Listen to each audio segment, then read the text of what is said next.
Hello. ভাই আপনার দোকানে কি গ্যাসের সিলিন্ডার আছে? হ্যাঁ, সিলিন্ডার আছে তো।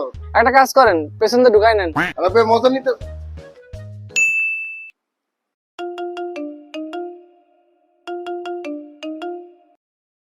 হ্যালো। ভাই এটা কি গ্যাসের দোকান? হ্যাঁ, এটা গ্যাসের দোকান। আপনার দোকানে কি সিলিন্ডার আছে? সিলিন্ডার আছে। একটা কাজ করেন, পেছন দিয়ে ঢুকাই নেন।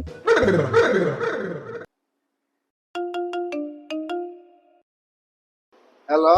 ভাই গ্যাসের সিলিন্ডার ছোটটা কত? হ্যাঁ, 1400 টাকা। আপনার দোকানে কি সিলিন্ডার আছে? হ্যাঁ হ্যাঁ, সিলিন্ডার আছে। একটা কাজ করেন, পেছন দিয়ে ঢুকাই নেন।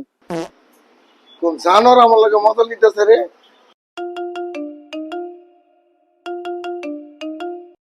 হ্যালো। ভাই সিলিন্ডার আছে নাকি? আমার লগে মজা লইতেছস? না ভাই, একটা সিলিন্ডারও নাই। ও, তার মানে পেছন দিয়ে ঢুকাই নিছেন। भोला भाला था सीधा सादा